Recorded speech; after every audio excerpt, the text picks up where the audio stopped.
So, welcome everybody.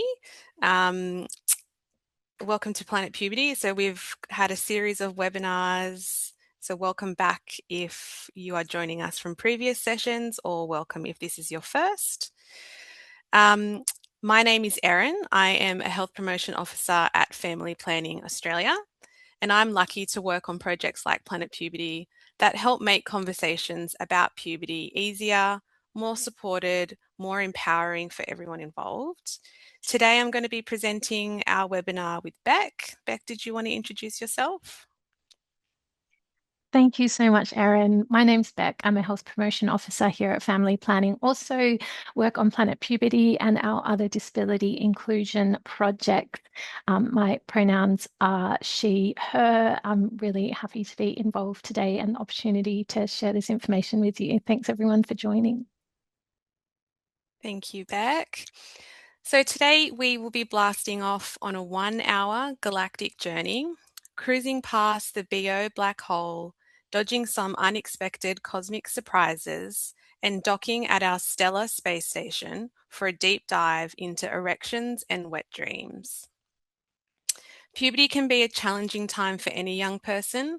For children and young people with intellectual disability or autism, those changes can feel even more intense and confusing, and that can make it a tough journey for parents and carers as well. Throughout this webinar series, we hope to make navigating puberty less of a bumpy ride by sharing practical strategies and insights gathered from conversations with parents and carers. We hope to help you feel more confident supporting your young person through this stage of life. Today is webinar number 4 in our series of 5. So again, if you were here last week, it's wonderful to see you again. And we hope to see you for our final webinar, which will be next week. Before we begin today's session, I'd like to acknowledge the traditional custodians of country and the ongoing connection of Aboriginal and Torres Strait Islander peoples to land, culture and community. We recognise the long history of First Nations peoples guiding their own sexual and reproductive health through cultural knowledge and practices. We pay our respects to elders past and present and commit to listening, learning and working in partnership to support health rights and access for all. I pay my personal respects to the Wongal people, the owners of the land that Beck and I are currently on today, and say that their sovereignty was never ceded. So today's webinar, like I said, is on erections and wet dreams. So we're going to be covering how and why these happen. We've got some strategies on how you can prepare your child, planning ahead and some simple strategies, the difference between public and private. We'll talk through some really helpful resources. And like I mentioned earlier, any questions are welcome via the Q&A box. So we're going to start with what is an erection. So an erection is when the penis becomes hard and stiff. This can happen because blood flows into the tissue of the penis, making it longer, thicker, and firmer. Once the blood flow stops, the erection typically will go away. It is normal for boys to have erections from birth, and they become more frequent during puberty due to changes in hormones and development. Parents and carers can support their child by treating erections as a normal part of growing up and responding to questions calmly and factually. It's really important to let your child know that erections are very normal and it doesn't mean that anything is wrong with them. So why do erections happen? Erections can happen for a number of reasons and many are completely spontaneous. So for young children, erections might occur when they're excited, moving around a lot, or even when they have a full bladder. These are called spontaneous erections and are a normal part of how the body works. As children move into puberty, erections become more frequent and can be triggered by sexual arousal or sexual thoughts. It's also common for erections to happen at unexpected or awkward times. And again, this is a really normal part of development and it's nothing to be alarmed about. Another typical change during puberty is getting erections in the morning, sometimes referred to as morning wood. This is completely normal and simply indicates that the penis is functioning as it should. So for this next section, I'm just going to hand over to Beck. Thank you so much, Erin. So it's a good idea to talk to your child about wet dreams before they start happening. This gives them time to understand what's going on with their body, and this can reduce fear or confusion when it does happen for the first time. Having open conversations about erections and wet dreams also helps to remove shame and anxiety. And it sends the message that these changes are normal and that your child can come to you with questions or concerns.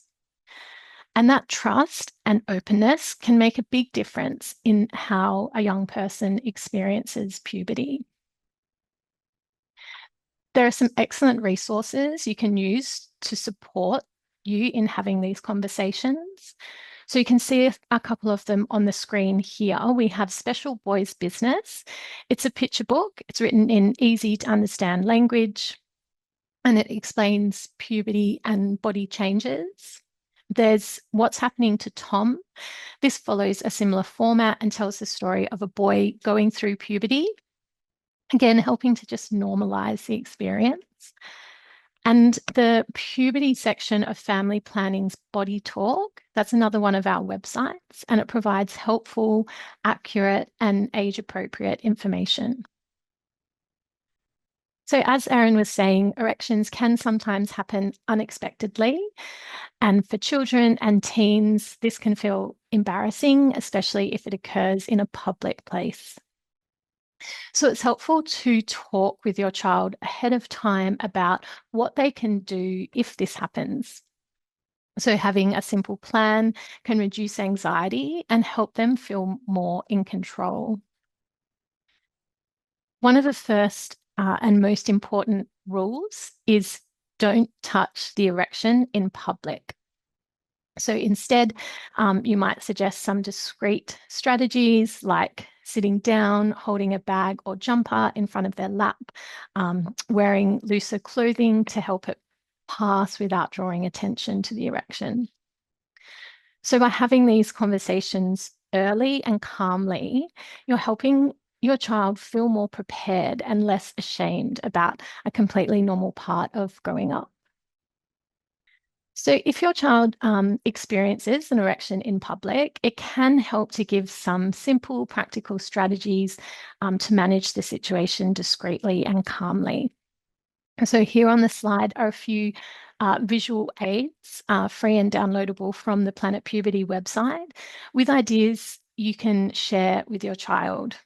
So, you can see there, place something like a bag or jumper or book on their lap to cover it. Tie a jumper or jacket around the waist, um, distracting distracting themselves with a quiet activity like playing on their phone, counting their fingers and toes. This can help shift attention and can actually help an erection go away faster as well. And again, wearing shirts that are like long or untucked can help provide, coverage and discretion when needed. You can use the downloadable visuals available on Planet Puberty. You can also create your own social stories or visual schedules to help your child remember what to do if they do get an erection in public. So when talking to children about erections and wet dreams, it's helpful to use clear, simple language that is factual and non-shaming. This helps normalize these experiences, as we've been saying, and it helps make it easier for your child to come to you with questions. And using consistent messaging as well can help with learning. So, kind of being consistent in the language that you use. So, here we have some simple messaging about erections and some simple kind of language that you can use. An erection is when your penis gets bigger and stands up. This happens because extra blood is going to the penis. This means your penis is working properly. It will eventually go down. It's normal. It will happen more often as you grow up. You might get an erection when you have sexy feelings, and this is okay. And really importantly, erections are private, and you can only touch an erection in a private place. So these types of messages, again, about removing fear and shame and giving children the language and the confidence to understand what's happening to their body. I'll pass back to you, Erin, for our next section on wet dreams. Thank you, Beck. So a wet dream is when a boy has an erection during sleep and ejaculates. So this means semen is released from the penis. Once again, this is a completely normal part of puberty, and it's the body's way of adjusting to the new ability to produce sperm. It's a sign that the reproductive system is developing as expected. Wet dreams are more common during early puberty and usually happen less often as a person gets older. They're not something a young person can control, and they aren't harmful in any way. It also isn't a reflection of what your child might be thinking or dreaming about. Having open, shame free conversations about wet dreams can help your child feel more prepared and less confused or embarrassed when it does happen. It can be really helpful to have a plan in place for how to support your child when they have a wet dream, especially for when it happens for the first time. One key area to focus on is hygiene. So you can build your child's independence by involving them in the cleanup process in a way that's appropriate for their age and for their abilities. So this could include something like using a specific towel or a laundry basket for soiled sheets or pajamas, having a visual sign that they can place on their bed or on their door to let you know that their sheets might need changing. Or it could be setting up a system for them to quietly let you know when they've had a wet dream. You can also use a social story or a sequence of pictures to help remind them of what to do step by step. A great resource to support learning is Billy Grows Up, and that's a DVD which follows Billy's journey through puberty and highlights many of the changes that boys experience in a relatable and accessible way. It does include talking about wet dreams, erections, and masturbation. I would suggest watching it first and then watching it together with your child, or depending on their age, you could leave them to watch it in private, just as long as you have time to have a discussion about the content afterwards. It's also important to acknowledge that this is more from a heteronormative perspective, so it might not be suitable or relatable for gender diverse young people. Another great resource to highlight is the Planet Puberty podcast episode that we have on wet dreams and erections, which you can access through our website. The episode interviews a father about ways that he supported his son through managing erections and wet dreams. The host of the podcast also speaks with two clinicians from the Centre for Positive Behaviour Support, and they answer some questions that have been sent in from parents and carers. So that's a really great resource that's available on our website. When talking to your child about wet dreams, it's important to use simple and clear language as it helps reduce any confusion and normalizes the experience for them. So you'll see on the slide there, we've just got some simple examples of what you could say to have that conversation with your young person. So you might start to get an erection or notice some fluid in your underwear while you're sleeping. This is normal. Wet, sticky stuff might come out of your penis or your vagina. This is called ejaculation. Ejaculating while you are asleep is called a wet dream. And getting wet dreams is part of growing up. Using this kind of straightforward language really helps your child feel reassured and understand that what they're experiencing is completely typical. It also encourages them to come to you for any questions or concerns that they might have. I'm going to hand back over to Beck to talk about public and private. Thank you, Erin. It is important to reinforce to your child that erections are private. So they involve a private body part and should only be touched in a private place. Most children will discover that touching their erect penis feels good.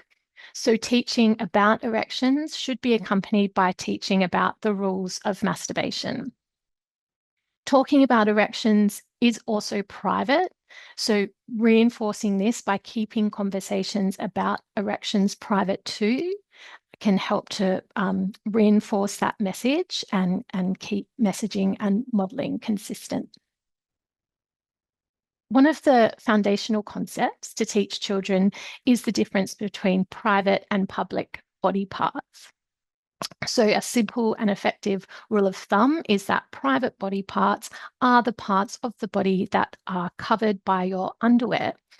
This gives children a clear black and white way to begin understanding which parts of their body are private.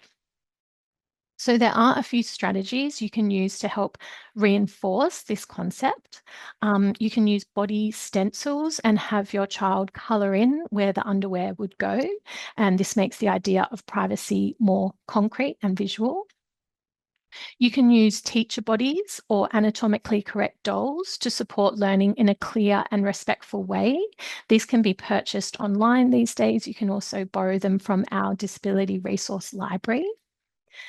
And then when providing personal care, using the correct anatomical names for body parts and talking through what you're doing. So, for example, I'm wiping your vulva now, or I'm washing your penis to keep it clean.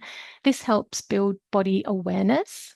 It normalizes that language and it supports your child's understanding of their own body. Helping children understand the difference between private and public places, as well as the body parts, is another important step in teaching them about appropriate behaviours and boundaries. So, private places include areas like the bedroom, bathroom, and toilet. These are spaces where the door should be closed and where others should knock before entering. So, we also recognise that not all parents or carers are actually comfortable with having the door fully closed or may need to assist with personal care. So, in these cases, it's about getting as close to private as possible. So, for example, partially closing the bedroom door or ensuring the bathroom door is closed while providing personal care support. It's also important not to allow the whole family into the bathroom during these times, reinforcing that it is private time. And so then public places include all other areas of the home, like the lounge room, the kitchen, or shared spaces. It's important to note that not just because no one else is present in a space doesn't make it a private space. So it's still public if someone could walk in. So to support learning, you can use visual tools like photos and sorting games to help children identify what's public and what's private. So whenever possible, use actual images that are familiar spaces from your child's environment. You can also create signs for doors to clearly mark private spaces. And so these simple strategies can help support your child's understanding. Now I'll move on to speak about what we call grey areas. So those are those in-between spaces that aren't clearly private and they're not clearly public. And this can be confusing for children as they're learning about what behaviours are appropriate and about boundaries. So places like shared bedrooms, public change rooms, public toilets often fall into this category. Shared bedrooms can feel private, especially if the door is closed, but if someone else is also using the space, it becomes shared, and that can make things unclear for your child. So, one helpful strategy we've heard of is setting aside specific private time for your child to be alone in the bedroom. This allows them a predictable time and space to engage in private behaviours if needed, with the understanding that when others are present, it's no longer considered a private place. Public change rooms and public toilets are another common source of confusion. So it's really important to have clear and concrete rules about what is okay to do in these spaces.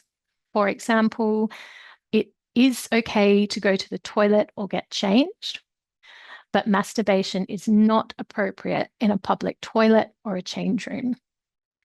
So, using this very direct language and consistent messages can help your child feel more confident about what's expected and what's not appropriate in these shared spaces. It can also help to use visual aids or social stories that outline the rules in different places, especially if your child responds well to visual learning. And remembering that the goal is to help them understand that the presence or absence of other people doesn't always determine whether a space is private. It's about the purpose of the space, who has access to it, and what's okay to do there. Private behaviors. So we've had body parts, places, and now behaviors. So private behaviors are actions that involve the private body parts and should only happen in a private place. These include things like masturbation, personal hygiene, and using the toilet. So helping children understand what are private behaviors and where they're appropriate is an important part of their development and safety. So there are some simple strategies that you can use to support in this learning. Creating a private time sign for your child's bedroom. This helps signal that their room is a safe and appropriate space for private behaviors. If your child begins touching their private body parts in a public area, such as the lounge room, a photo prompt of their bedroom can be a way to help gently redirect the behavior. And social stories. So, ones that are specifically about masturbation can be really useful. These stories use simple language and visuals to help children understand when and where private behaviors should happen. If you go onto the Planet Puberty website and you search masturbation, you'll find a social story, two social stories on masturbation. So, using consistent language and strategies like these helps children feel safe, feel confident, and respected as they're learning. I'm interested if we talk about these private and public behaviors quite often. And it's interesting. I always think it's really interesting because it's this like binary concept, but it's not simple at all. Does anyone have any examples of how they've brought up conversations about public and private, communicated learning and strategies in that area? Don't know if anyone online, you should be able to share things through the Q&A if you did have any ideas about things that you've done that have worked well. I might talk about the Planet Puberty website, Beck, and then maybe we can come back to see if people have shared anything through the Yeah, Q&A. Yeah, wonderful. awesome. Thanks, Erin. Thank you.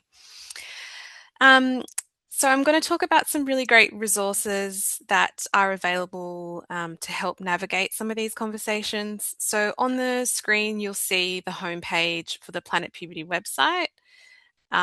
It's a really great starting point for you to begin your research into puberty and ways that you can talk to your child or the person that you're working with about it. The best way to navigate the website is to use the pink Explore button that you can see on the screen and to simply search for a topic that you'd like more information on. So once you have found a topic, if you click on it, you'll find that there's an overview, there'll be some strategies and some links to some helpful resources.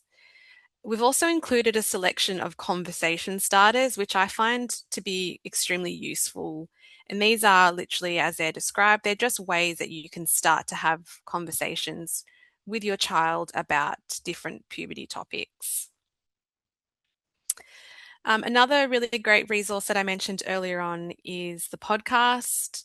Um, we've got a series of podcasts on all the episodes, on all the webinars, sorry, that we have delivered. So the podcast includes interviews with parents and carers and different subject experts.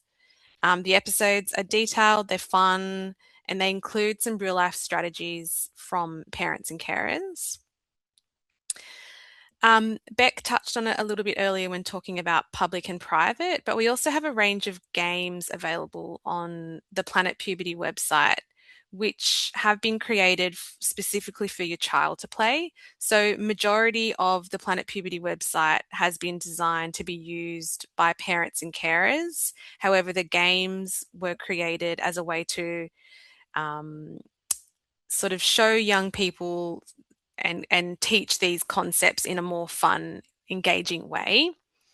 Um, I think Beck mentioned it earlier, but the games can also be modified to be made more personal. So for the public and private game, you can upload your own images. So you could upload images of rooms in your house or the school or out in the community just to make it a bit more of a personal experience. And that goes for some of the other games that we have on Planet Puberty. We also have printable versions of some of the games, including the public versus private, available through our teacher lesson plans on the website. So, this is a really great resource for any OTs or other therapists to use with their clients. We've had a lot of OTs attend these webinars, so that's a really great resource if you're joining us today. The public versus private game is probably one of the most popular as it can be a really tricky concept to teach. So yeah, I highly recommend you check out the variety of games that we have.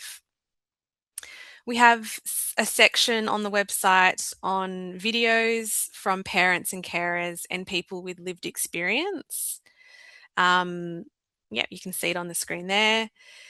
So you can navigate that through the explore button and then you can go to the stories section, sorry, the resource section.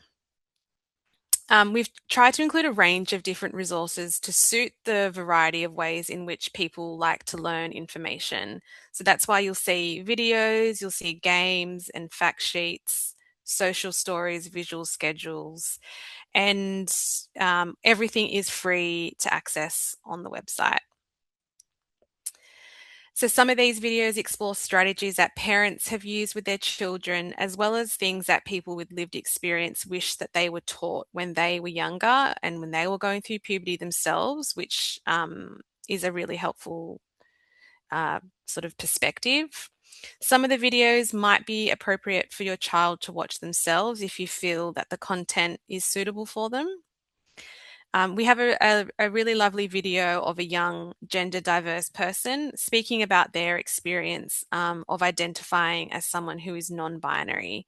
So that could also be really helpful for someone who might relate to their experience to have a look at. Um, we also have a list of family planning clinic locations in New South Wales.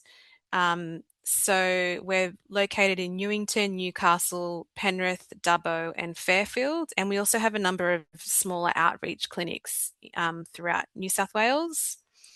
We offer telehealth appointments if you don't live close to a clinic or you live in more regional parts of New South Wales.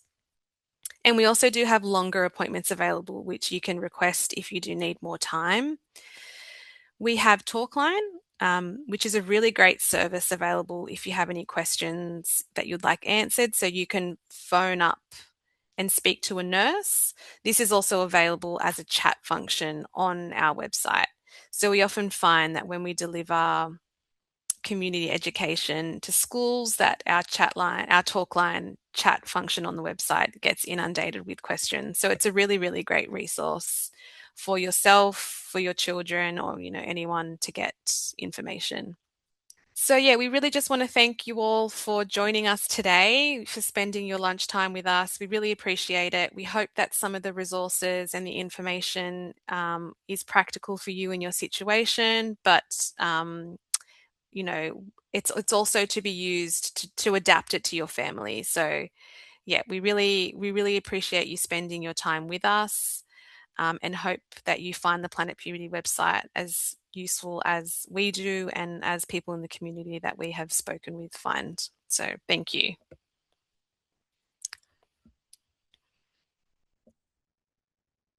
just leave that up there for a bit longer.